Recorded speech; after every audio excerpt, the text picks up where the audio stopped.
Well, hello everyone. Back again with another writing stream. I'm so sorry that, that just kind of just did impromptu, but that's kind of my style on this channel. But anyway, I just want to show off to you guys what I'm working on a little bit and just kind of talk a little bit about what's going on recently. So yeah. Let me just set the mood real quick.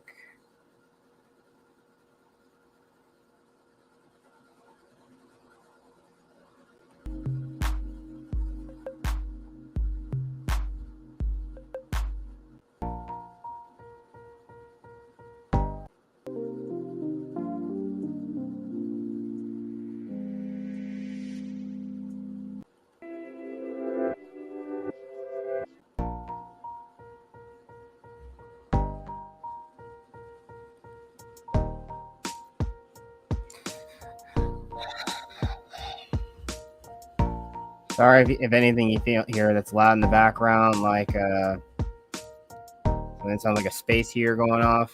That's what it is. I know one thing. Another thing I found that's a tool that I've been using for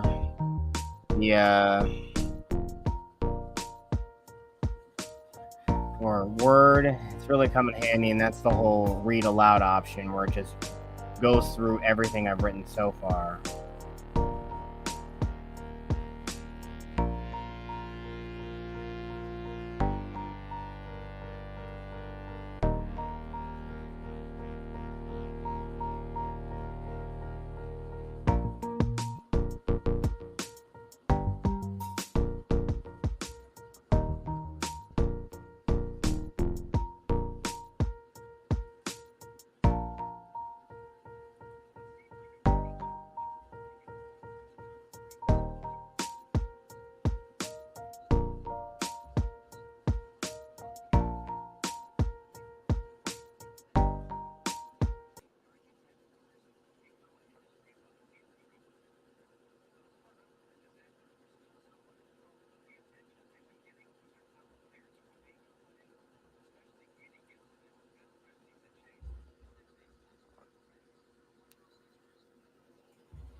Now, I don't know if any of you guys are hearing that or not, but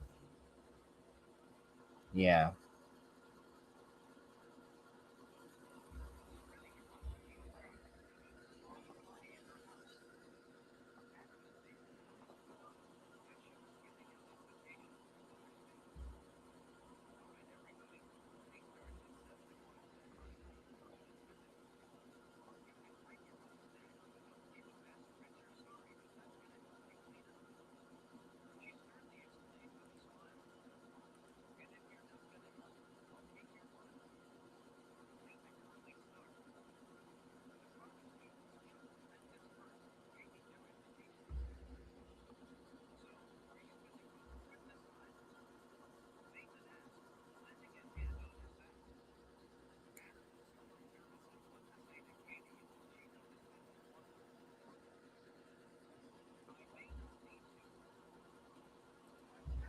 Now, once again, I'm not sure if anyone can hear that or not, but I'm going to look back through on the stream itself.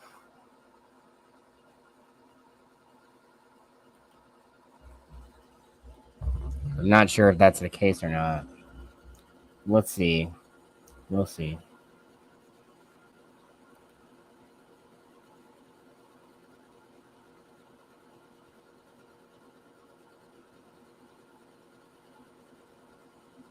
Oh, okay, I see. You can't really hear that. You can only hear it through you can only faintly hear it through the headphones. I don't want to have anyone have to hear that part. I guess probably because you're going to be hearing the audio come in and whatnot.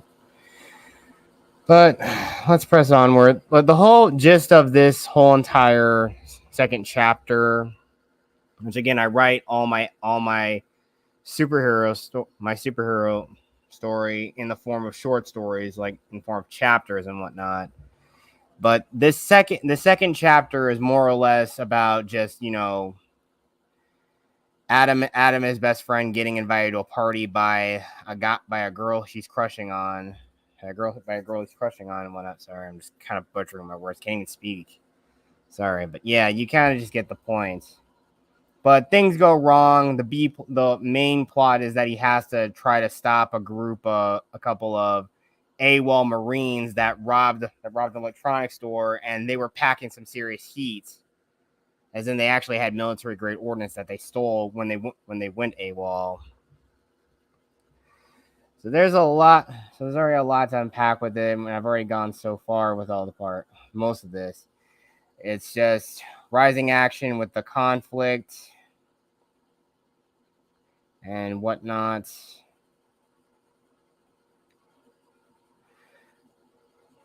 So yeah, this part here, just what you're seeing here, is the part where Adam has to go into the break-in or Omnix, as he's going on as a superhero persona, as in ATOM Omnix.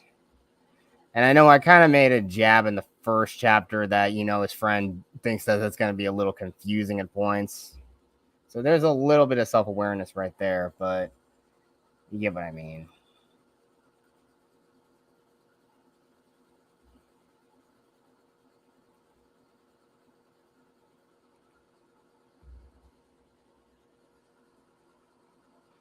I feel the urge to want to just disconnect this so you guys can hear it, but it's kind of odd. Gotta figure out how I can share the audio too.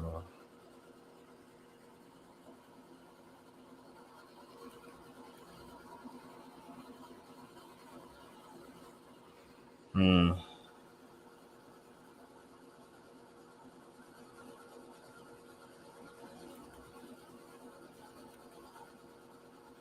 Hmm. Sorry, I just have not been using the StreamYard for a bit. But in other news, I think we've seen the trailer for the new Borderlands movie, and yeah, it sucks. It's gonna suck. It looks like shit. It smells like shit. It's gonna be shit. And I can't believe I know I did my 2024 slate movie. That, yeah, it's not. I'm already thinking. I mean, hell, they already showed the poster, and it's like, yeah, Roland. Yeah, Kevin Hart is not Roland. I mean, you set him up against like the real Roland from the game. Roland would tower over Kevin Hart. It's just like, no, you're gonna get a stoic guy like Roland, one of the most serious characters in the whole game, and you're gonna have him be played by Kevin Hart. Just like, dude, he's a comedian. I mean, seriously, I know I'm not that tall, but even I could probably play Roland better than this guy than he could. Like, seriously, come on. Yes, for shizzle.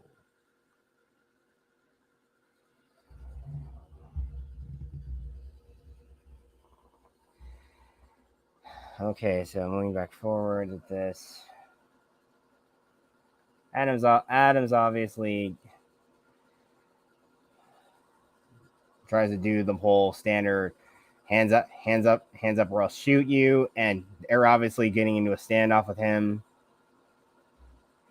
And this is here where we get in the introduction to another power up from with his electromagnetic manipulation that was programmed into his suit. It's essentially an energy shield. So a small thing that is gonna be used more naturally here.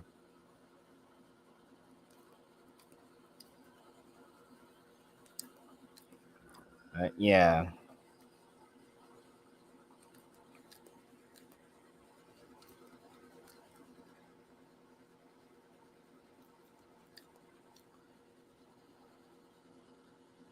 I have a feeling I feel like I need to do this, but I don't know. if I should.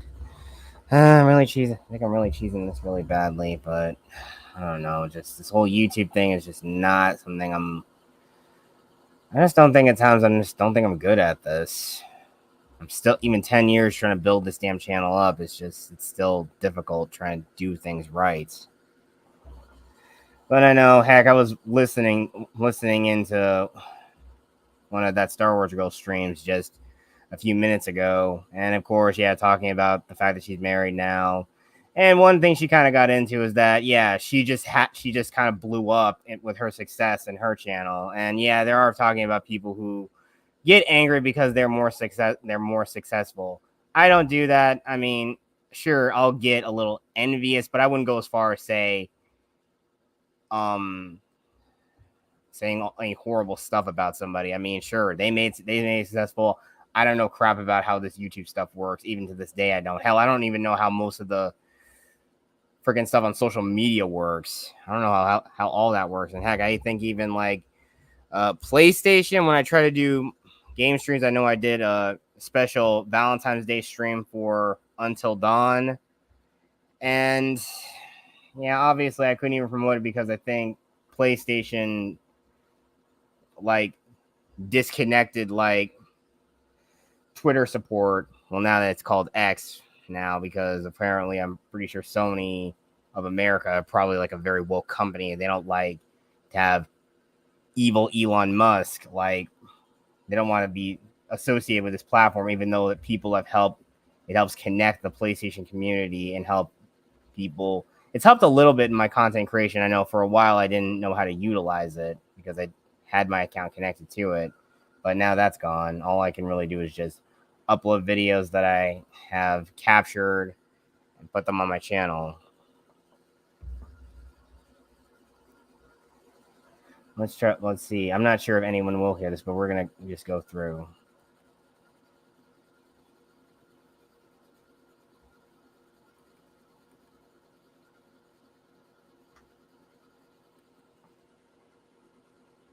So, are you going to go for it this time?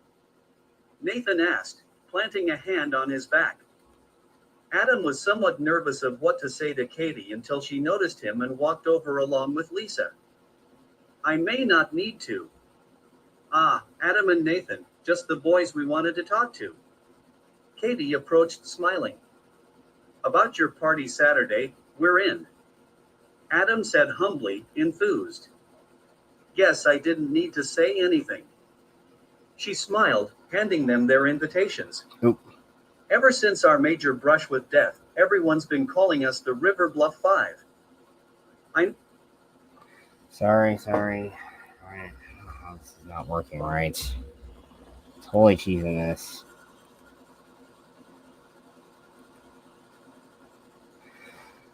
Oh boy.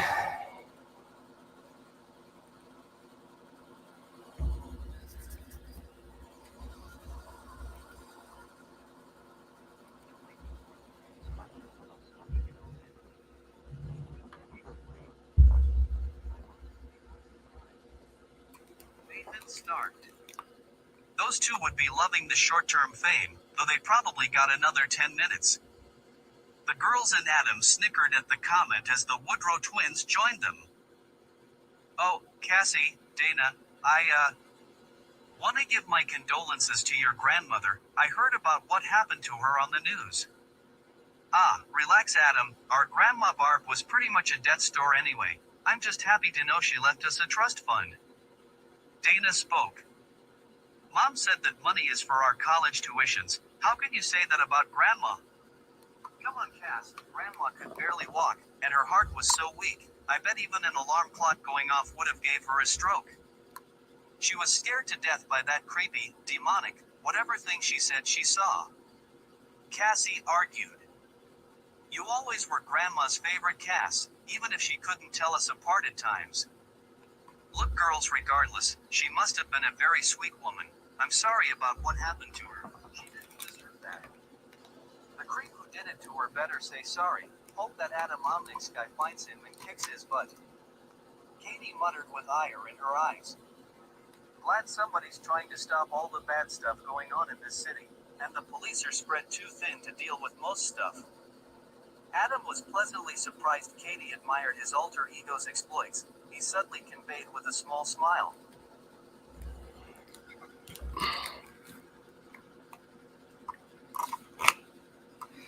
Yeah, so most of that, if you heard it or not, yeah, the whole one of those things is that in the last chapter, that was Adam's first encounter with people that would become one of his arch enemies throughout the story.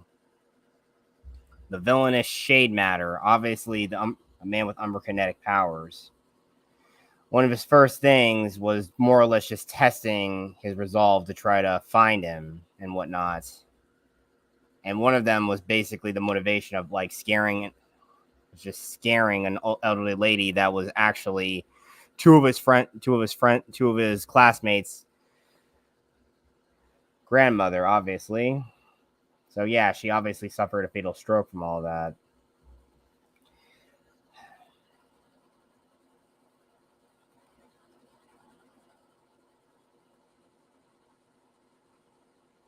And yeah, it's just a little crazier. But I'll keep going through and try to see if you guys can hear it or not.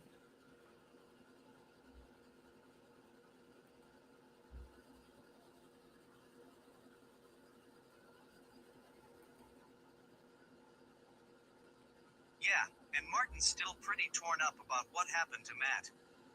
Cassie somberly recalled. He's always got us to talk to. We know him better than anyone. Nathan spoke.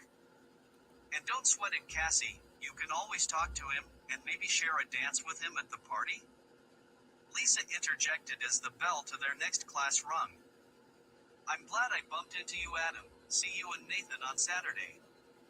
Bidding them goodbye, as she and the other girls left.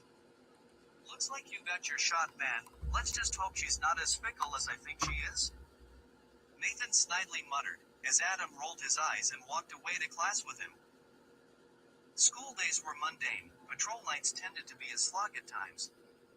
The low temperature didn't deter any criminal activity, nor did his very presence after he was publicly seen since the incident at Fujikawa Tower. The word was spreading. This particular Wednesday night patrol was uneventful, but in the last week had usually just involved a basic storefront robbery or home invasion. His first encounter with the villainous entity Shade Matter had certainly changed things up, so dealing with common criminals felt like less of a hassle clandestinely dispatching them. Omnix flew and scanned over the area of Sierra Hills, the commercial district closer to the neighborhoods that were connected to the downtown metropolitan area via the red, blue, and green subway rail lines. Many people had shops and restaurants and no shortage of things to do in this area, at least during the day, though nobody ever dared go out well after dark, considering there are always some opportunistic crook or small bands of petty gangs on the prowl somewhere, and all took the necessary precautions. It's always so quiet at this time of night. Wonder if anyone's gonna try to break in somewhere? Maybe after your first mission, I think these thugs and creeps are a little more cautious. 1C4 Russ joked. Well, we better wrap this up, otherwise we're both going to be wiped tomorrow. Yeah, especially since Dr. Sachs loves throwing out a pop quiz at us every now and again. Omnix suddenly took notice of a pickup truck with its tailgate open. He switches to thermal vision, noticing two subjects, one picking the lock and the other keeping watch. Want me to say, spoke too soon, Omnix? Nope, he retorted. Didn't think so. Omnix landed on the roof and infiltrated silently through the back loading dock. The building was a small freestanding locally owned electronics and hobbyist store. The two crooks looked eager like kids in a candy store as they managed to break in while he spied on them. All right, Dave, you grab some goods, while I empty the safe. The red hoodie thief whispered. Copy, Tom. His accomplice quietly acknowledged. Omnix stayed low and quiet, observing the two crooked thieves. Their attire seemed unassuming yet peculiar, with one emptying the safe beneath the register counter wearing a red hoodie. The other, a navy-colored one, taking any electronic goods, a few dozen DVDs, and a TV into a large garbage bag. But both of them were dressed with army fatigue pants and boots and both armed with M4 carbine rifles slung over their shoulders. Are these guys ex-military somehow? He wondered. 1C4 Russ observed everything himself through the feed seen through his visor. Yeah, sorry about how this text-to-speech thing is pronouncing a lot of things. The whole pronunciation is supposed to be Icarus. It's how, well, that's more or less his friend Nathan's hacker alias is supposed to go. That's how it is. But yeah, obviously, the whole point is, yeah, he infiltrates the inside the thing to try to stop these guys. But let's continue on. Let me continue hearing this. You better go say hello, buddy. Gladly. He kept low, drawing his disruptor sidearm. He rose and aimed, moving silently toward the navy hooded thief. As he finally approached, he brushed his back with the barrel of his weapon. You just browsing? You know you could just wait until business hours? He spoke, carefully activating his synthesizer, burying the barrel of his sidearm in the thief's back. Drop the bag, your weapons, and hands behind your head. Don't make this hard on yourself. Tom, we got company. He pulled back, twirling to ready his rifle. I said drop it. Omnix demanded. Mine's bigger, is that sword of yours necessary? The navy hoodie smirked. When it needs to be, now you drop your weapon or I shoot. I'm not going to ask you again, scumbag. The two kept their weapons drawn on each other in a standoff. As they walked around each other, Omnix had him cornered against one of the shelves. The red-hooded thief cocked his rifle ready and trained to his 9 o'clock. Wow, Adam Omnix as I live and breathe, nice to finally meet you up close. He smoothly boasted. Omnix drew his second sidearm. He was outnumbered 2-1. He couldn't entirely make out the two thieves' faces considering they were covered with camouflage face paint. This situation was at a cold standoff and could heat up at any moment. If he bought himself just a little time, he could get the drop on both of them, but how? All right, boys, your move. He stood his ground, his weapons aimed akimbo at the militarized crooks. Nathan sees his partner in crime fighting was in a jam. He quickly typed a program schematic of a cyclonic barrier sphere, CBS, and how to activate it. Omnix knew this was about to get nasty. All right, you bastards win. He holstered his pistols and raised his hands up. But I guarantee I'll find you both, continuing with grit. Oh, I highly doubt that. The red hoodie snarked, then unloaded a hail of rounds. Omnix, with a quick motion of hands, slapped his palm over his changer, generating a swirling ball of crimson electromagnetic energy enveloping around him. The bullets were impeded in their tracks and oscillated around, much to the surprise of both the crooks as his clip was emptied and his navy hoodie accomplice grabbed the garbage bag of goods and took cover from the gunfire. The energy sphere dissipated as the captured rounds fell to the ground.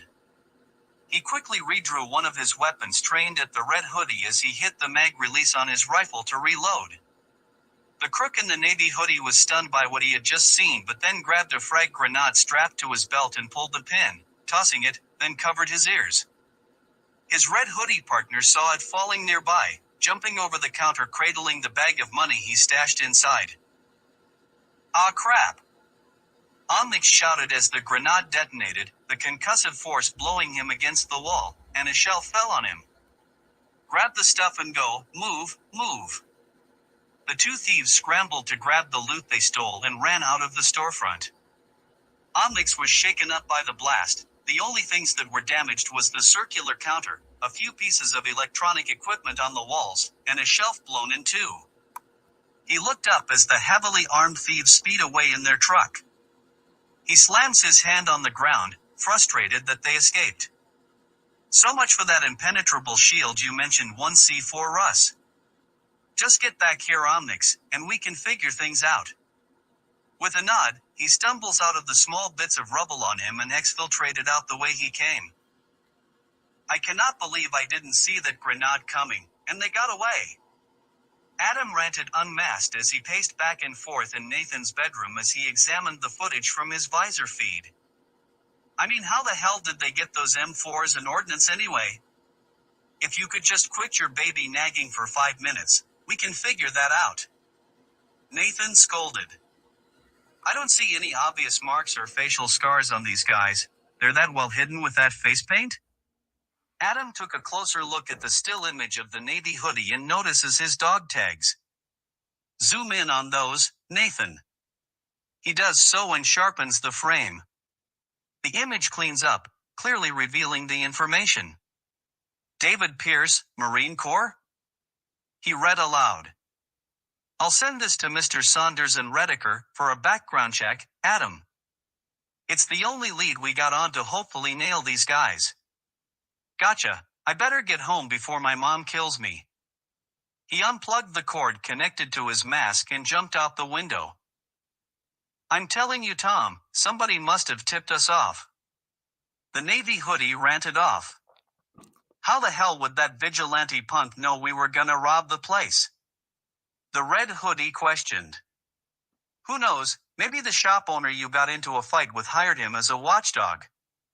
The red hoodie crook huffed and scratched his head. Look, Dave, what we're doing is small time here. We need something big, high risk, something that'll put us on the FBI's most wanted list. Rob the Federal Reserve? His accomplice raised an eyebrow. No, I mean dash, he was then interrupted by a phone call. Looking for a job, Marines? I've got one for you. A distorted voice spoke on the other end. We're listening. The red hoodie thief was intrigued with a sly smile as he listened to the terms. We're willing to pay you $10 million, cold hard cash, for the required item. Further details will be texted to you in the days before the heist. Happy hunting. Well, Dave, I think our big score opportunity just arrived, and we might retire to Rio after this, he explained, as his accomplice grinned and snickered with devilish glee. Yeah, if you heard all that, pretty much, yeah, these guys, the main villains are obviously just coercing these Marines to steal something. And of course, as it coincides with the story, yeah, you can already tell that, yeah, Katie's house is gonna get robbed, or at least these guys are gonna try to rob it. So you can say it could be a massive dose of convenience that for this and the final conflict of the last chapter, that Adam, thankfully, at least for these first two, he was conveniently in the same vicinity as these things were happening. I know. Originally, for when it's about to happen, I made up the idea that he just simply made up an excuse to go to the bathroom, and he just was pulled away from Katie by Nathan, and he was informed that those two AWOL soldiers were right outside and ready to storm into the place. But I'm gonna make it. But I think I was gonna change it up a little bit because I think story wise I'm already at the part where they're already at the party and it's already in full swing. Yeah, everyone's having fun. Everyone's conversing and whatnot, and you see some little bits of dynamics between all of the characters and their friends. So yeah, you see the dynamic between one of their friends, Martin Tennyson, and another one of Katie and Lisa's friends, Cassie Woodrow. So you kind of see a little bit of a dynamic. They actually have have a bit of a mutual crush on each other. So you see a little bit of that dynamic.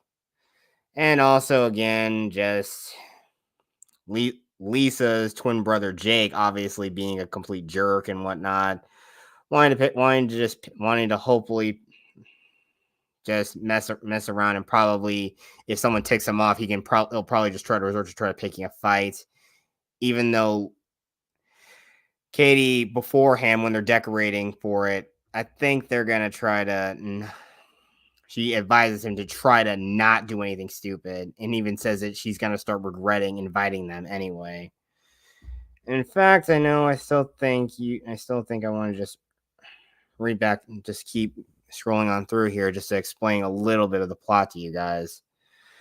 I don't know, just it's difficult just trying to figure all this out and try to do it. But even then, trying to keep it with gaming on my channel, it's difficult to try to do everything. But I know I don't have a lot of stuff at my disposal, and I'm sorry to say that to anybody who's watching or looking back through this later. It's difficult, but again, this is what I do. This is what I work on. This is my life's passion, my life's work, all here on display for you guys. And again, this is a story out of everything that I'm writing. This is the one story, and plus another one that is set in the same universe. These are the stories I feel the world needs to hear. And hopefully, if people do read these stories, hopefully they find a lot of enjoyment out of them as I have had with writing them. Because this is just how I am. I'm just a creatively driven person. I know even though I'm just a kid who has had his head in the clouds, I seem to echo this a lot in a lot of these streams. And I know this is I'm saying this more so now because, well, my 30th birthday was just a couple weeks ago. It's just crazy that, yep, I feel like I'm getting old. I feel like I'm just getting old now. I'm getting old. I know I'm still relatively young, and apparently I'm not past like at least my peak or whatever. But I still think your physical peak is when you're like in your mid-20s. That's your physical peak. But even then, I think in the last couple of days, I know since I haven't been working out in a long time, my ankle's been feeling pretty stiff. I'm not sure if it's a sign that my health is gonna start slowly declining. Anything else, but as long as my mind is still sharp, hopefully I can just get all this stuff done, and hopefully anyone who's watching this back in the future, you will definitely be enjoying this and hearing the voice of the man who basically wrote these stories. I mean, this is just what I want to share with you guys. But let's continue with the recap via this garbage text-to-speech read aloud program for Microsoft Word. It was lunchtime the next day at school. Adam saw Katie sitting by herself. She waved and called him over, much to his delight. He sits down next to her as she coyly smiled. So, just the two of us, Adam. She brushed her hair behind her ears. Yeah, the other Usagi's aren't here? He asked. Oh, they're all hanging out somewhere around here. She suddenly looked over to a table as they gave her thumbs up. I'll bet. He sorely twitches his eyes seeing them as well. You're sure your parents are cool with you having the party, Katie? They probably wouldn't. They're gonna be in Sacramento for the weekend attending a benefit gala for the governor. Well, if you get grounded, that's on you. Yeah, and that's the sort of thing I kind of did name with the so-called clique that Katie is technically the leader of this clique, but they're not the quote unquote mean girl type girls that you would assume in a sort of late middle school, early high school setting. That's not exactly it. They're just a group of girls, because in small ways, one of the girls, Dana, who is Cassie's identical twin sister, she is more or less kind of like the quote unquote goth or Wiccan of the group, even though all the girls are kind of a bit of a mishmash of different types of girls. I mean, Lisa is more the bookwormish type girl. Cassie is just the shy, quiet introvert. Dana's the loud extrovert and a bit of a goth in a way. Well, more or less, she just more or less dyed her hair dark brown just so she can contrast herself with her sister, because something that's a bit of a running joke in the story so far that I've written so far is that, and it mostly pertains to one of their friends, Wyatt, is that the idea that everybody keeps confusing her and Cassie all the time. They think, and the thing because also because another thing that does make her sound, I mean, aesthetically, she's slightly goth, aesthetic wise, but personality wise, Dana is just very extrovert. She's extroverted, loud, and she's very enthusiastic. But Cassie's a little more quiet, reserved, and just really quiet. And a lot of people, and I think Wyatt probably assumed that Dana was the more quiet and closed off one, and Cassie's the extrovert, which is far from the truth. Even then, it's something that at first everyone kind of like, even further, you're going to hear even throughout this chapter, they're going to like, all of his friends, Adam and Nathan, and their friends Martin and Michael are going to jab him with a little bit. And even it's clearly obvious, they haven't, when I showed in the last chapter, that Dana has an obvious crush on him, but of course he is slightly still pining for Cassie, even though literally she knows that she's not in the slightest into him. But yeah, it's just that kind of funny joke. And I know even at the party, like Wyatt's actually gonna be the one DJing, and Dana's obviously trying to get close to him, dancing close by, dancing right behind him, stuff like that. And another thing that is gonna be something that happens throughout that part is, well, no, I don't think I want to spoil that part, but it's something it's a little bit of an interesting, and I think in somewhat of a way, he's gonna be one of the front. I think you could say, I know it's a bit of a bad trope, but personally, when I think about it, the whole idea of the character being somewhat of a punching bag character.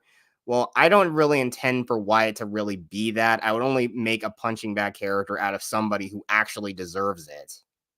And usually that's probably going to be Jake and Lewis at points, because I already kind of made them just slip and fall on the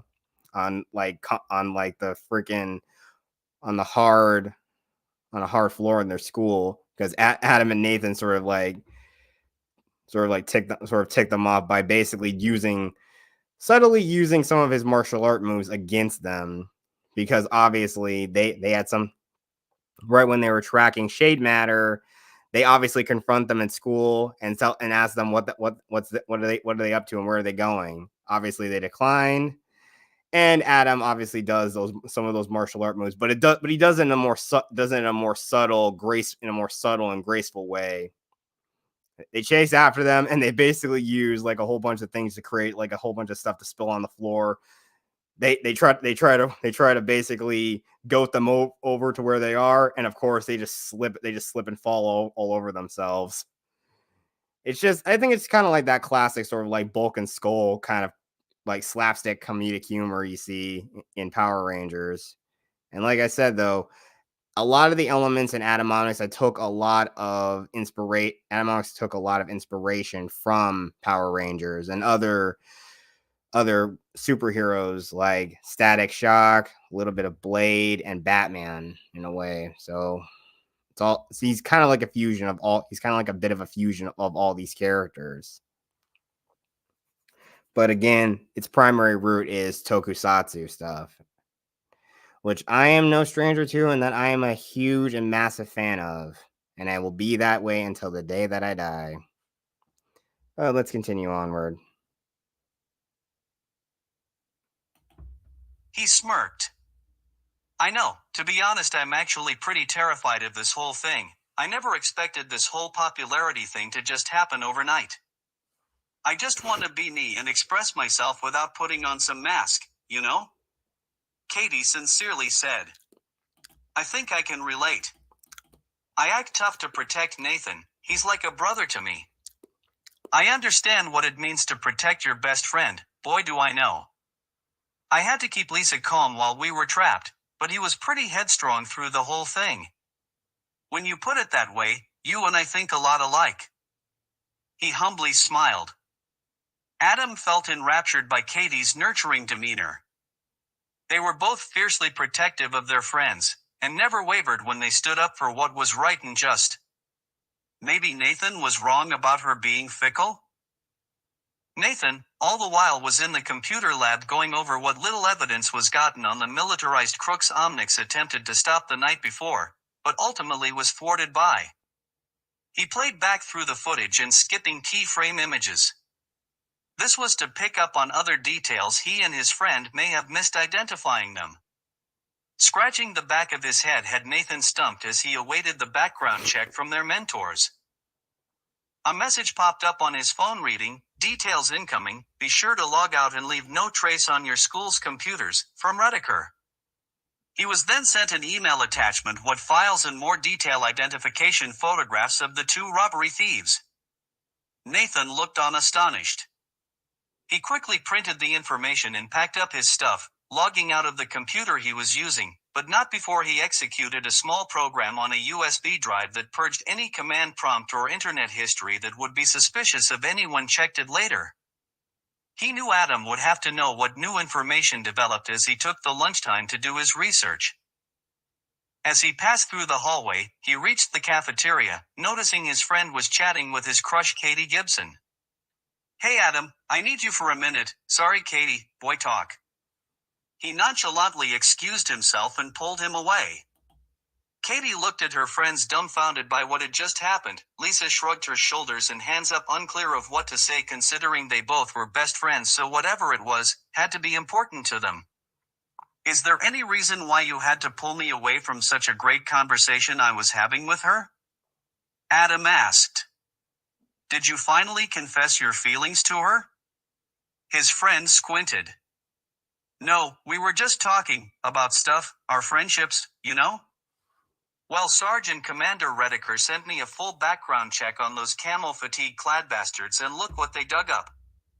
Adam was surprised by the details that were shown on the photos in their dossier files. He knew it was only a matter of time until he could finally take them down soon, and being able to go to the party would be a great celebration of that. He looked and saw Katie through the window by her lonesome. She looked at him with a somber look on her face. He quickly smiled, winked, and waved as he walked with Nathan, letting her know she was still in his thoughts. Katie herself smiled back, though hers was a little more subdued but sincere. "Okay, so these two guys, the navy blue hoodie guy we already know as David Pierce, Lance Corporal, United States Marine Corps. And this other photo is Sergeant Thomas Foley, obviously the red hoodie.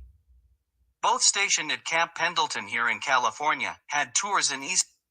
Yeah, so the next thing you're about to see here is one other thing is that in the world of of my story, it basically sort of delves a little bit into alternate history, and there's a lot of small conflicts that really altered this universe. Not It's a small deviation to what sort of events of the 20th century have slightly happened in our world.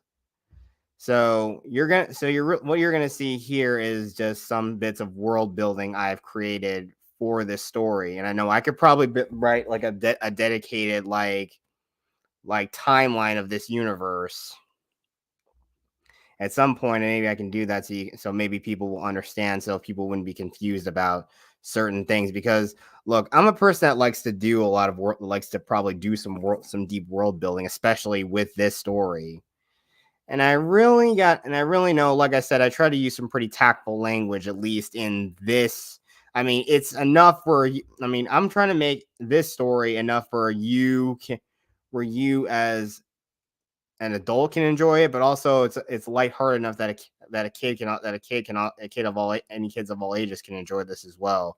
Kind of like with what Dean Kane's doing with the book they're trying to write, and Gabe Newland, or I forgot the guy's name, the one who's working on all American comic hero, which I want to get myself a copy of that at some point.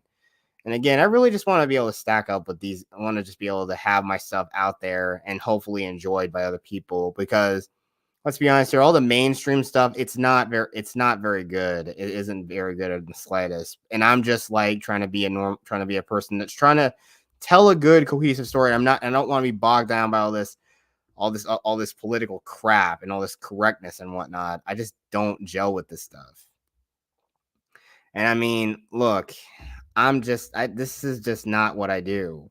And I mean, you already know, if you've seen photos of me on my Instagram, on X, even here on YouTube, I'm not I'm not one of these people. And of course, anything I say, the kind of person, the way I look, obviously it goes against their insane narrative or crap and whatnot.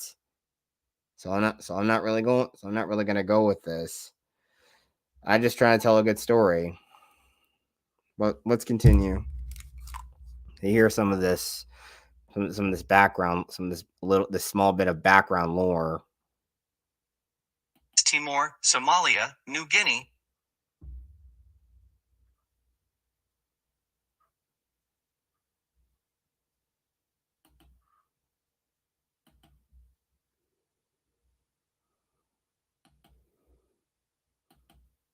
So load. Come on. Both stationed at Camp Pendleton here in California, had tours in East Timor, Somalia, New Guinea, and Indonesia. Nathan thoroughly explained their credentials. And look at that, they even fought in the invasion of Caracas, and their battalion pushed back CSF troops in Panama when they recaptured the canal.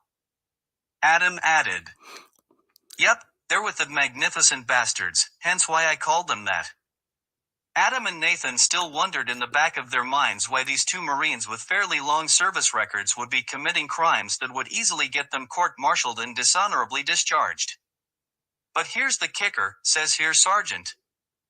Foley has got some serious temperament issues by picking fights, and Lance Corporal Pierce was a known harasser and a bit of a deviant. They were facing pending disciplinary action by their brass, till they mysteriously went AWOL in the last 5 months. At least several boxes of ammo, and 2 rifles and a crate of grenades had gone missing from the armory. Geez, Nathan, these guys are just asking for Fed prison. He shook his head. Not if we don't stop them first. The bigger question is, where are they going to strike next? Nathan asked. Who knows, but we better be on alert for these guys and may as well issue an alert to the police to put out an all points for them. The bell rang, and the two headed off to science class. Adam felt disappointed. He just left Katie hanging in conversation. Hopefully he can make it up to her in class or after school, and maybe further at the party Saturday. Science was the last class of the day. Katie, Lisa, even Jake, and Luis were in it with Adam and Nathan. Their school schedule consisted of 8 classes split up among 4 periods one day, 4 more the next. These were the 4 core studies like mathematics, science, language arts, and social studies with 1 student choice elective and a foreign language, and also physical education and a life skills class being a requirement as well for all students. And each class lasted at least 1.5 to 2 hours in a given day with a 30-minute lunch and an hour study period for each grade 5th through 8th. They see Katie next to an empty seat at one of the lab tables, and Lisa sitting behind her at another. Nathan smirked and motions his friend to go and sit with his crush while he sat next to Lisa, much to the disgusted scowl of her brother. So, what was so important that you had to pull them away from each other so abruptly? Lisa bluntly asked Nathan as he sat down. It's nothing, just some notes for class, and a couple things we're working on. Oh really? She smirked, him confirming it's true. You boys never cease to stump me with your ways. He rolls his eyes and glances over at Jake. His continued scowl at him was palpable to the point where he did a cutthroat motion with his hand. Nathan mouths off, "Hey Neanderthal, I'm not into your sister, stop letting your subhuman brain wander off." Lisa notices and begins tapping her finger on the table. The tapping was so clear to Jake that he just threw his hands up and turned to his hardcover notebook and started writing something down. Morse code? He raised an eyebrow. My brother may be a dummy, but at least he knows I mean business when I do it. Comes with being in a military family, you learn certain skills that most people find too tangible nowadays, she explained, looking forward, observing her friend and Adam. I just hope things work out for those two. Trust me, you wouldn't believe how many times I've had to nudge Adam to make a move. Nathan amusingly stated. And I've told Katie to make like Juliet and go claim her Romeo. She replied as they shared a quiet laugh. Nathan seemed surprised, but not by that much. That Lisa seemed like a very intuitive girl with a strong-willed personality. He could see further that she and Katie rely on each other just as much as he and Adam do, almost like siblings. Maybe she's not as fickle as he thought too?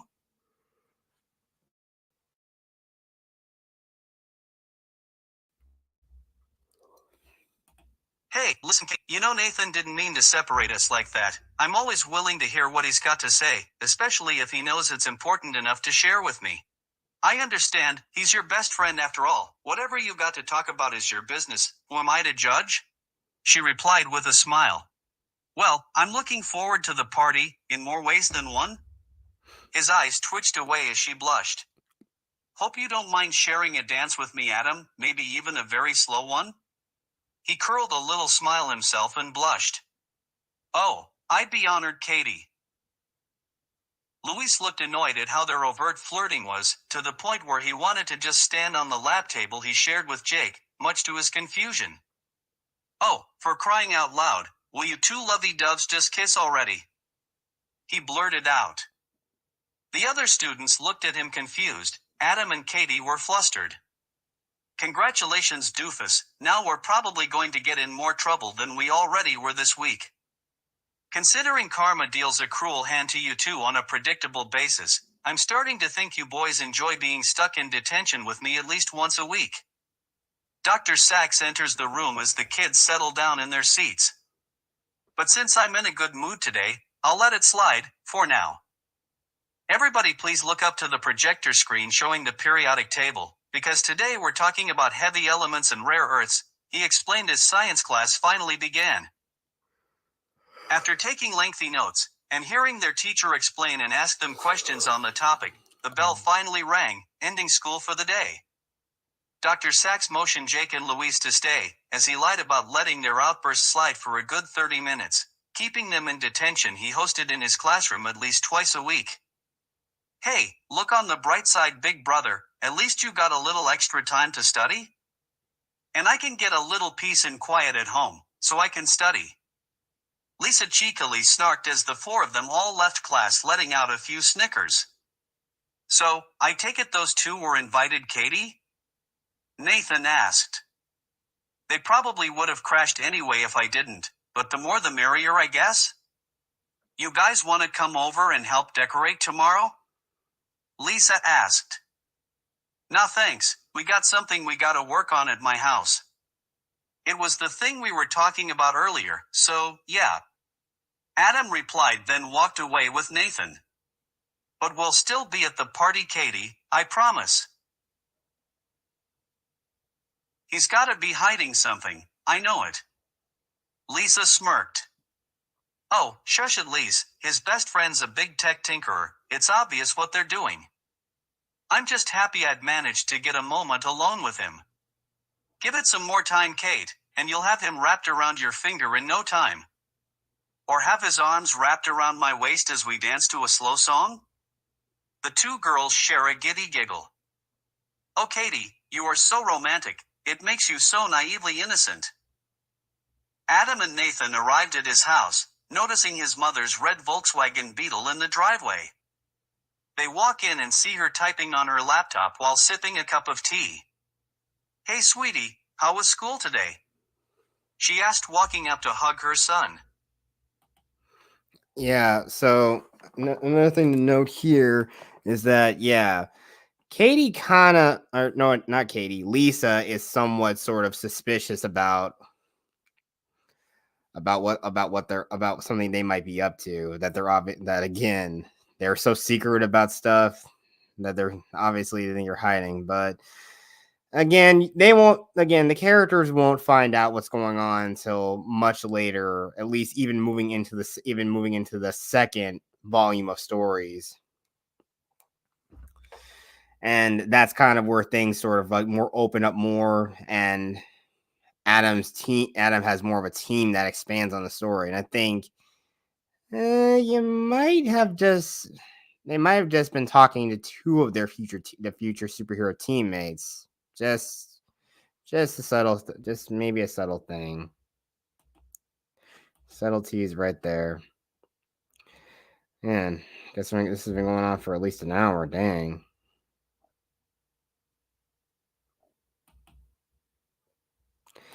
Uh, I know.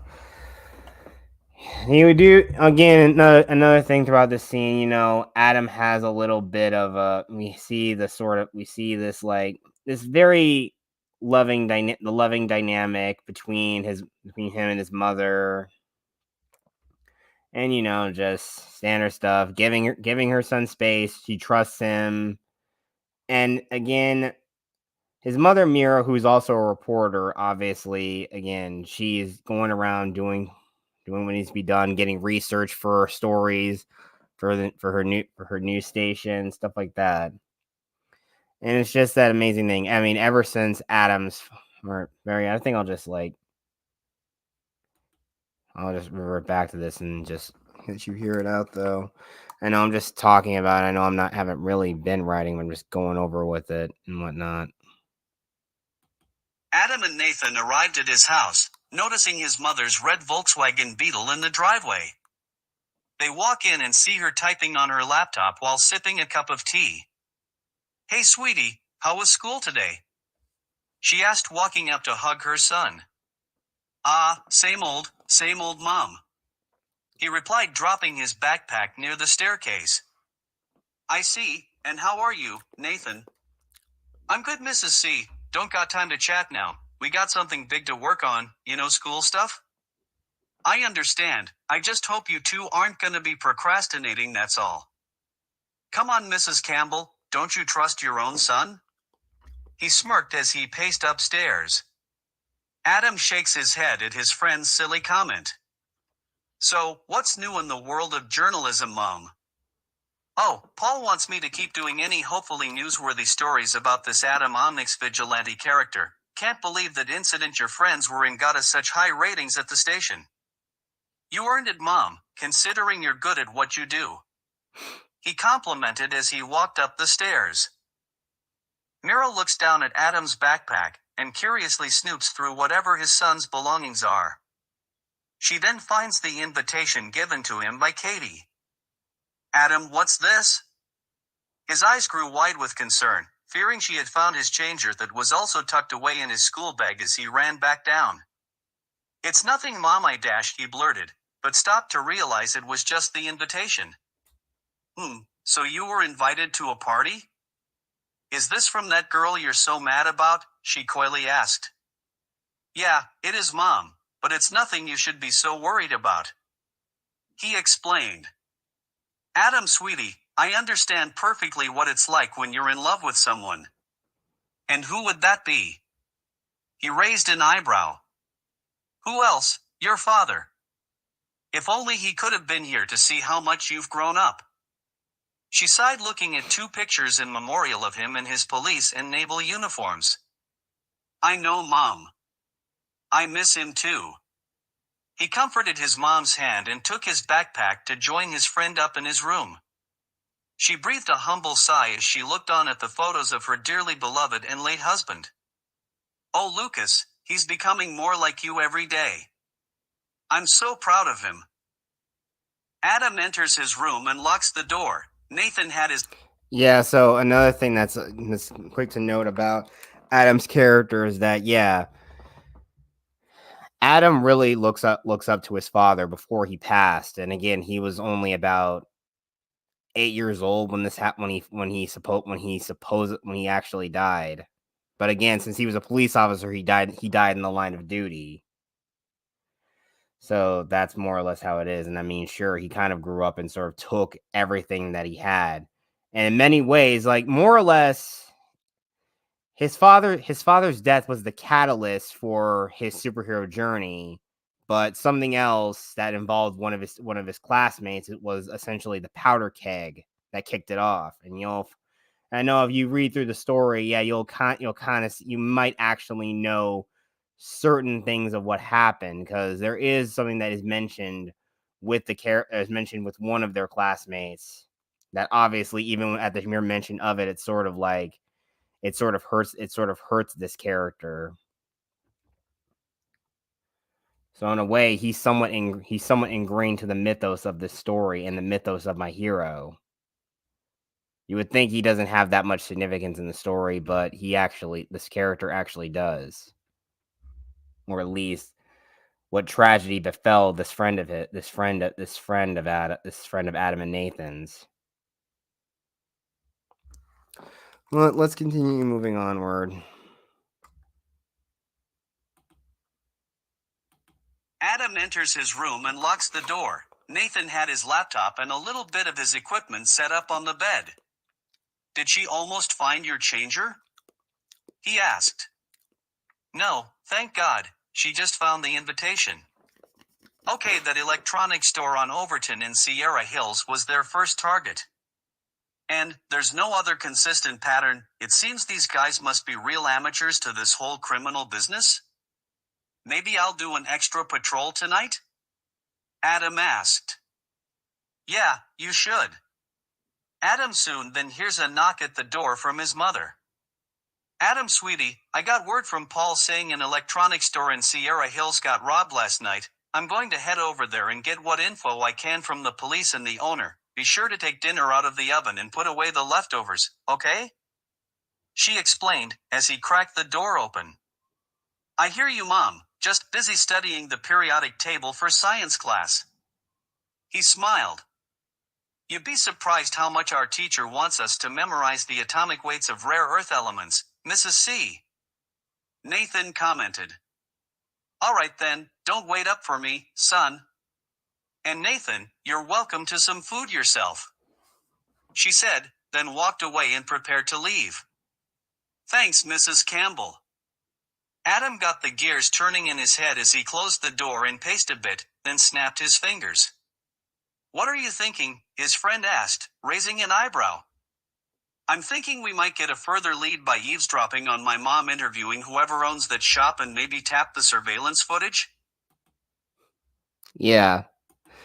And that's another interesting little dynamic there that he tries to deal with. So it's not and nice that again like this is how I expanded on from like earlier drafts of these chapters, to which of the ones I first wrote were only 4 of them, and the last one I wrote was only like I was only like half done with that one, and I stopped. But this time I know I'm completely gonna completely go through and finish it, because what you are seeing here is the absolute finalized story of the entirety of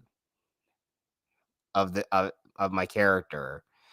This is the full final story, or how everything, because I mean, over the course of time, as I've developed this story, characters have changed, have altered, and gone through different evolutions. And one character that is going to be introduced in the second book, he more or less started out as more of like the son of one of like as like the secret son of the main villain. And of course, he had similar abilities to him, but he's resentful and literally, at first, he kind of acts like more of an anti-hero, and he's kind of like the dude. He's kind of like a dude who slightly broods and whatnot. But I altered that and just changed up his character more to what the character is supposed to, what I actually have him more, and actually have him be the actual son of a character. Because here's another thing though, one of the characters, Michael, originally he was supposed to be the kid. He was originally the kid who supplied Adam and Nathan all the old junk and equipment they used to build all their tech to fight crime. It started out that way, but then it altered, and because again, it wouldn't really make a lot of sense. You would assume that, yeah, maybe Michael's father owned the scrapyard, and he's just taking advantage of stuff that his father can't find any use for, but Adam and Nathan do. But that was altered. That was only when I was in the brainstorming phase with this character, but he's just one of their friends and a member of Adam and Nathan's friend group, the AV Club boys. And of course, I think when they get into high school, the year in the next year, of the story in the next book, in the next volume chapter, next volume book, is that they set up a sort of like a small newscast at their high school, and of course all the boys are getting involved because again they know about all this like audio visual stuff and obviously deal with that. Which of course Lewis is also technically a part of this technically a part of this club, but again he's technically like the he's the vice president of the club, which again one of the reasons why he's a little bit resentful of Nathan in a way. But also the main reason that I also set up in the first book, in the first chapter, was of course the reason why he's more resentful of Adam is because Nathan, he essentially thinks Nathan stole his best friend from him, which again he picked on Nathan just like a few other kids back then did, especially Jake, who picked on him. Adam stood up for him, and eventually the two just grew and became good friends. And because of that, since Lewis felt like he lost someone who he assumed was who he thought was his best friend, he basically started palling around with Jake as a way of slighting him in a way. But more or less, even though the two have just as much, do actually have interests that do sort of coincide with each other a little bit more. But I think the only reason why you're going to find out also that gives a clue of how Nathan and Lewis, how Adam and Lewis used to be friends, was because of one certain person you're going to meet coming up. But let's continue on. But I know I just like explaining a little bit of this while I'm just reading this all back to you. And this is a lot better than having to definitely was a lot easier than just having to read through it and just having to read this through with my sister and ask her questions about stuff like this. But this was like, just stuff I did off camera. But I'm just glad that I discovered this tool. I didn't even notice this, but things every day, and this has actually helped a little bit more with me writing. Dude, what if somebody spots you or worse, the cops? Look, dude, being stealthy is what I'm good at. I'll be in and out before you know it. Just be ready to tap the feed when I patch in. He explained, rummaging through Nathan's backpack to find a small wireless device and a cable compatible with a security camcorder. It might give us some more insight of why they committed the robbery. Plus, more evidence to bust them, he continued as he took out his changer from his backpack and the tools with him downstairs. Following what his mother asked him, Adam is greeted by the smell of the dinner his mother was cooking. Garlic lasagna, my favorite. He was delighted, placing the dish on the counter next to the stove to cool. Hey Nathan. Yeah? Make sure you leave enough for my mom and me, and for leftovers, I'm off. He explained and left out the back door. Alright, let's do it. Omnix activate. He put on his changer and transformed into Adam Omnix. He runs to start and blasted off to the same destination his mother was heading in Sierra Hills, even seeing her car driving from above. Intercepting surveillance at that very electronic shop may lead to more and hopefully bringing those crooks to justice. Mira pulled to a stop at the curb across the street from Technohead's Electronics and Hobby Supply. The police seemed to have carted off the area, the yellow tape lines crossed over the door, with a few officers guarding it. She looked into her purse and pulled out her press badge and tape recorder, accidentally bumping a 9mm PPSM2. So yeah, the fact that since again this city is riddled with crime, she's a reporter, and that she's the wife of a police officer, it makes a lot more sense that that Mira would actually own a gun and actually know how to shoot with it. Because again, if you know there are dangerous people out there, it's smart to actually have and be and at least know how to use a firearm. It's the best thing to do for defense. She gets out and confidently walks to the crime scene. Ma'am, this is a police control. I need to ask you to stand back, please. One of the officers stopped her. I'm Mira Campbell with Channel 12 Ocean News Officer. I'm here to get information for a story. I understand that Vigilante may have been involved in this? Showing her press pass. Ma'am, I don't care who you are, you're not allowed in here. Officer Ronson was on the scene with his partner Gomez, as well as a detective. Oh great, it's that reporter again. When will they ever learn to never stick their noses somewhere where it doesn't belong?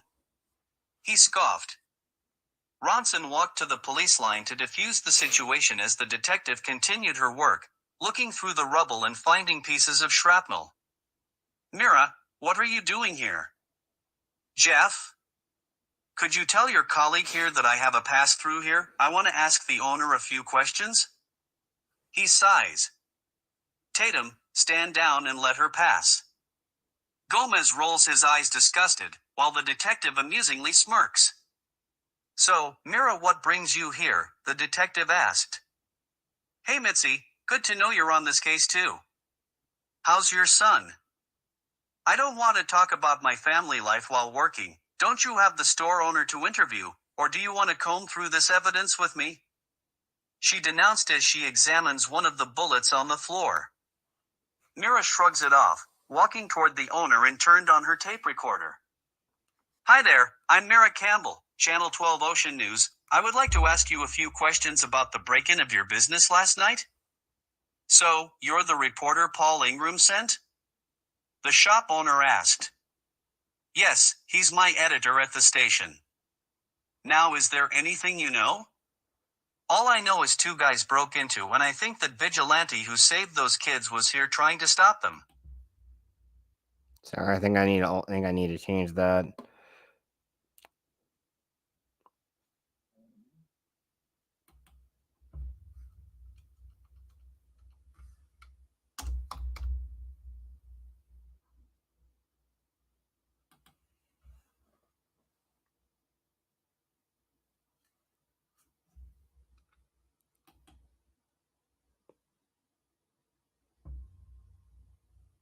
And I think that Vigilante who saved those kids was here trying to stop them. Do you have any good motive behind why you were robbed, like a disgruntled employee or dissatisfied customer? She questioned further. No, but there were these two guys, one of them trying to slug me because I didn't want to give him a veteran's discount. I've never seen so much entitlement from a guy who claimed he served our country. Mira grew intrigued. Then asked the owner if there was any recordings of any of that altercation. You don't have access to that reporter, you need to get the hell out of here, you've interfered enough. Gomez demanded. Henry, stand down and shut your mouth. I'm in charge of this investigation here. The press need to know enough so they can tell the public we're doing the best we can. She scolded him and then followed them to the security room. Gomez rolled his eyes in a scoffing huff. Detective Mitzi Sanchez, hard-boiled, and total hard-ass. He muttered with disgust. Yep, right there. Because again, Luis's last name and her are one and the same. So yeah, given the fact that Adam's father is a police officer, you can probably put two and two together. That's how they both know each other. But yeah, let's continue on. Opening the security room that monitored the single fisheye camera that looked over the whole store had several disc recordings of at least the past 2 years. One of the more recent ones filed was from at least 1 week earlier. The footage being combed through by one officer playing it over and over again was from exactly the night before. That's exactly what led to the scene we found. He looks like he holds them up in a standoff and he just pauses for a full minute. The four observe what was spoken between the vigilante and robbers. They then overhear Omnix's declaration that he'll find them, getting the feeling he was hoping to limit whatever collateral damage could have been done. Then one of the thieves declared it wouldn't happen before firing his rifle, astonished by what followed. You see that? Detective Sanchez asked. He looked like he formed some kind of shield to stop those bullets, hence why they barely did any damage. The footage then cuts at the concussive explosion, ending the recording. Now that explosion did everything as far as we know. Yeah, at least he was trying to help save my business. What little good that did. The shop owner commented. Interesting. Now could you show me where that recording of the altercation with those two so-called soldiers are? Mira asked. The monitoring officer grabs one of the discs, placing it into the playback reader. He quickly fast-forwarded through most of the day until around 11 a.m. This should be it? He states. Is there anything in particular you two are looking for? The shop owner asked through the recording. Yeah, do you have an offer for a veteran's discount for any purchase here? That 60-inch TV over there is a little too pricey for our taste? One of them asked. I'm sorry, we don't offer discounts to anybody unfortunately, unless it's a holiday. Hey, we busted our asses for this country. You don't think we deserve a little compensation from our fellow Americans? The other one said more angrily. My God. Mira said, stunned.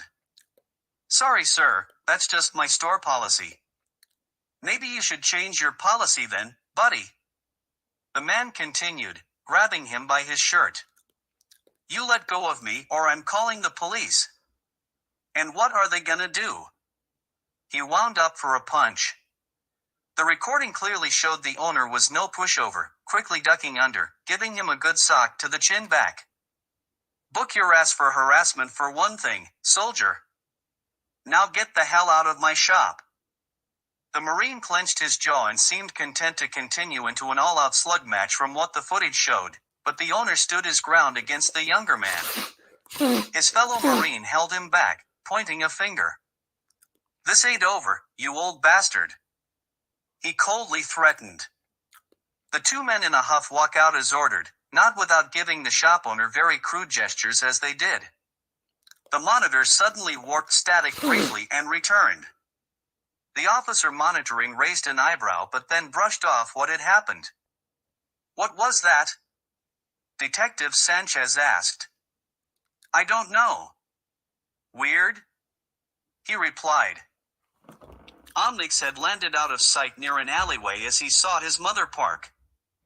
He briefly ignited his boots to jump onto the roof of the building the shop was nestled in. Carefully using his magnetic manipulation to unscrew the ventilation grate. Carrying the device and compatibility cable in hand, he carefully crawls through the ducts inside. 1C4 Russ, you read me? He said as quiet as a mouse. Copy, how close are you? I'm feeding the cable to the camera. The surveillance interceptor is active too. Excuse me on that part. Okay, I've got a track on the cable itself. Careful, we just need the patch at the end to make contact with the fisheye lens of the camera. He explained, carefully monitoring its progress as it moved through the circular vent. The cable was silent, moving across the ceiling over the commotion of the officers investigating. The cable attaches the thin circuited plastic patch. It briefly energized.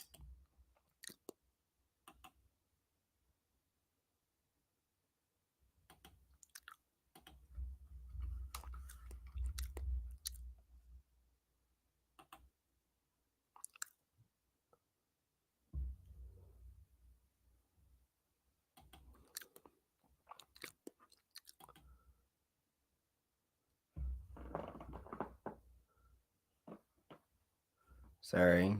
The thin circuited plastic patch. It briefly energized, feeding what information was intercepted and pulled back to the device, wirelessly transmitting it to his friend's laptop. Adam could overhear his mother interviewing the shop owner, and briefly to a police detective and a couple other officers. We can't stop now. We don't got anything good enough on these guys other than what we heard. 1C4 Russ stated. Yeah, but you heard what he said, right? They must have been there, that's why they broke in, out of spite. Omnix replied. No conclusive evidence, no conviction, dude. He then sees his mom moving to the security room. My mom's on the move. I'm still receiving security camera footage. Wait, I'm getting something new. Yeah, we definitely got a positive ID on these guys now. He explained, seeing the video footage of the altercation with the owner matched the photos of the two Marines' dossiers. Alright, disconnect. Nathan on his end, got everything they needed. Good hunch following her buddy, now get out of there and get back here fast. We'll do 1C4 Russ, 10-4. Now we know it's them. I already told Sarge to send out an APB, but yet there's still no trace of them anywhere in the city? Nathan explained as they looked at the intercepted footage. Well, I hope I can find those bastards tonight on patrol. You'll find them, Omnix. You're nothing if persistent, brother. His best friend's assurance gave him a boost of determination. Yeah, so again, we already know that he intercepted all of that, but when it comes up here next, you're gonna get a little bit more insight more on two of those officers, Officer Jeff Ronson and his partner Officer Henry Gomez, which again was when they were both. I know he's more or less a newer character I created, and I think one thing I have in mind that was supposed to be for the final confrontation of the story, that there was supposed to be some big imposing guy that Adam fights just before he has to fight Kaj, and it's not Shade Matter, just some random big muscular henchman dude.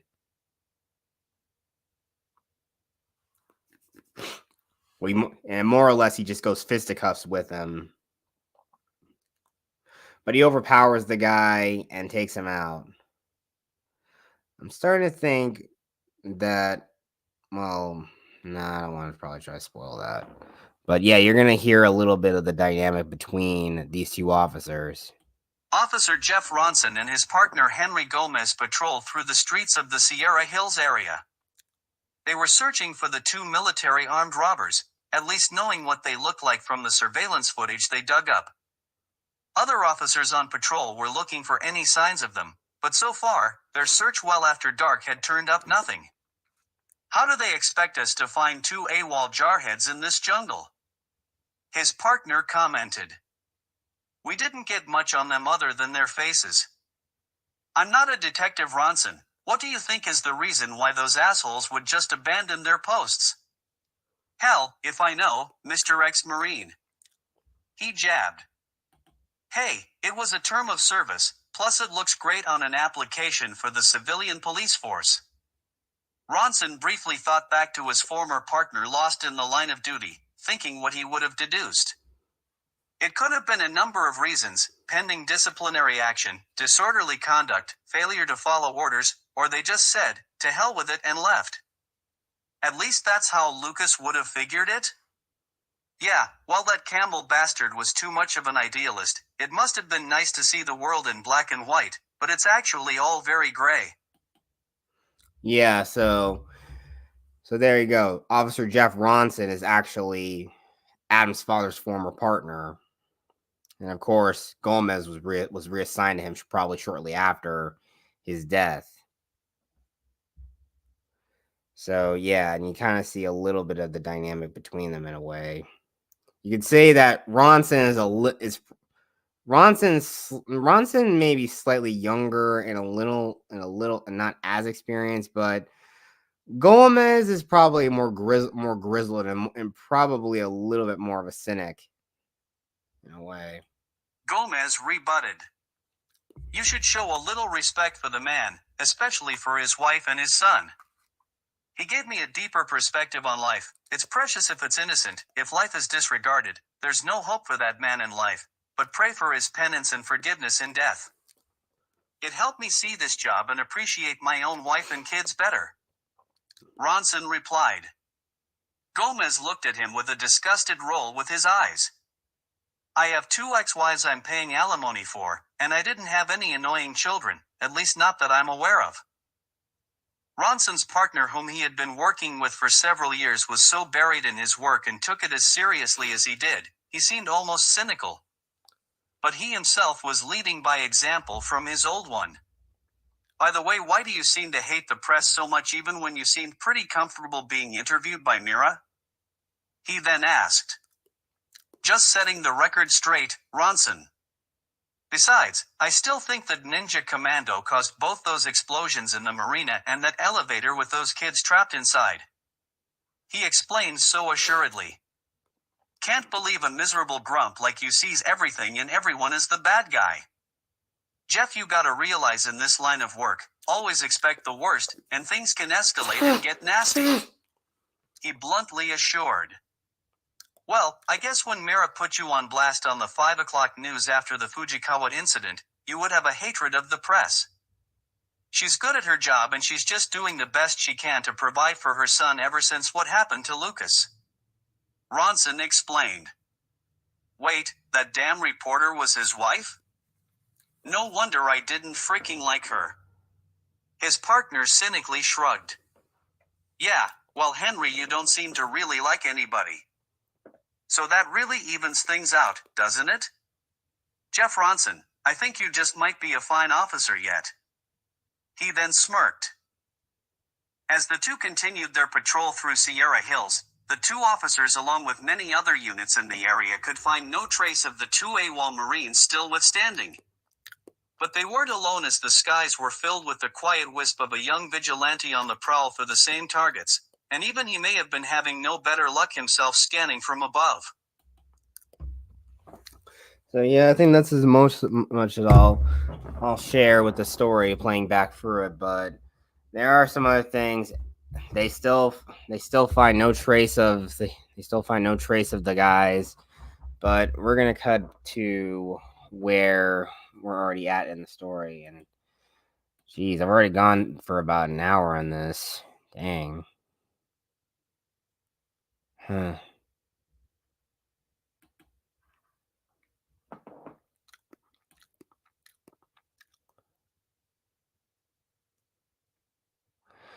Yeah, you see a little bit more of the dynamics between their friends and whatnot, stuff like that. Marines Marines are conversing with each other, stuff like that. And this is where we're already at in the party. I don't know. I don't think I really ranted on enough. I think I ranted on a little bit, but just I don't know if I can even just try to write it this time. Heck, I don't even know if I'll even like keep this stream up. Might just delete this or private it or something.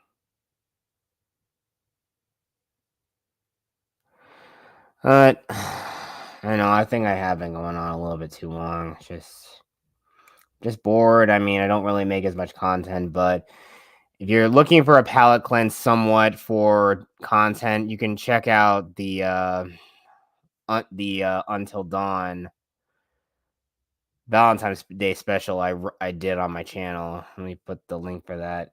I think I probably can put a link for that after the stream ends. So, yeah. Let's see.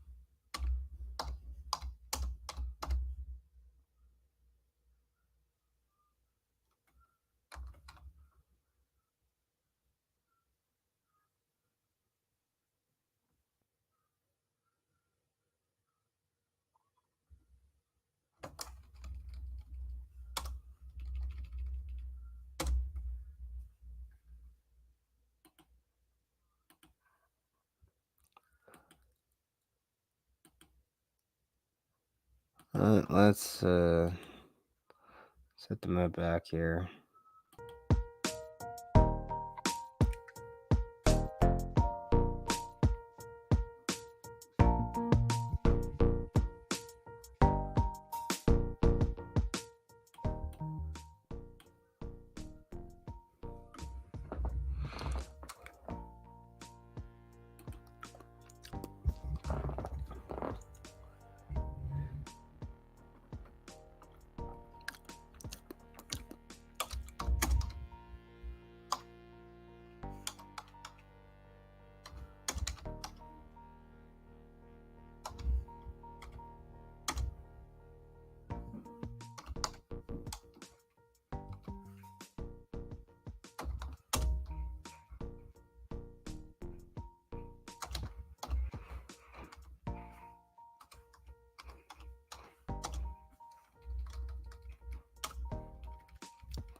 Sorry, I gotta turn this heater on.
Uh-oh.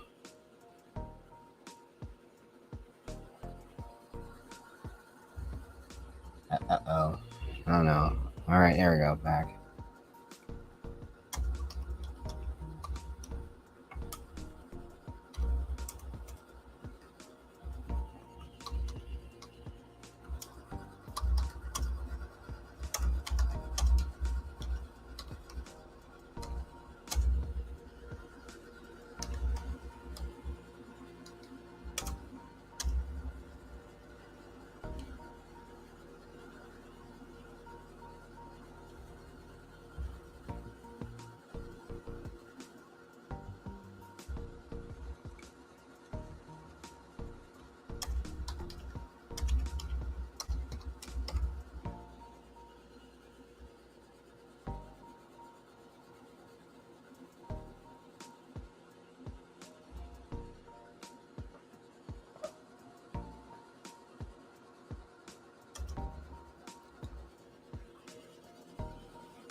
I guess listening to these lo-fi playlists helps me concentrate a little bit, but I'm not sure how much longer I've been going on for. We're closing in about 2 hours. I'll finish up one more sentence, and I think I'll end the stream for now. I'll end the stream.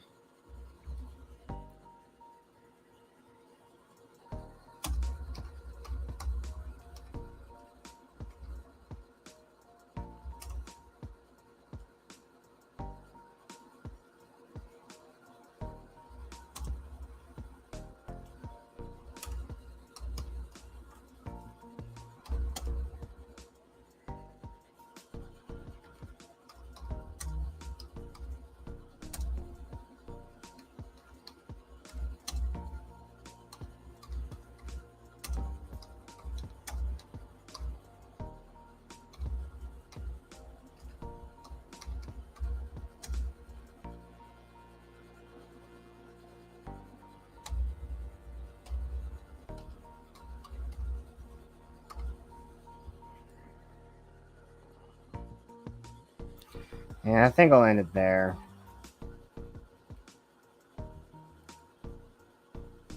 I really just thinking I'll really end it there. But I really want to thank you all for watching. Anyone who has been watching. this is, again, things I really love doing, and it's really nice to just share what I do with you, all of you.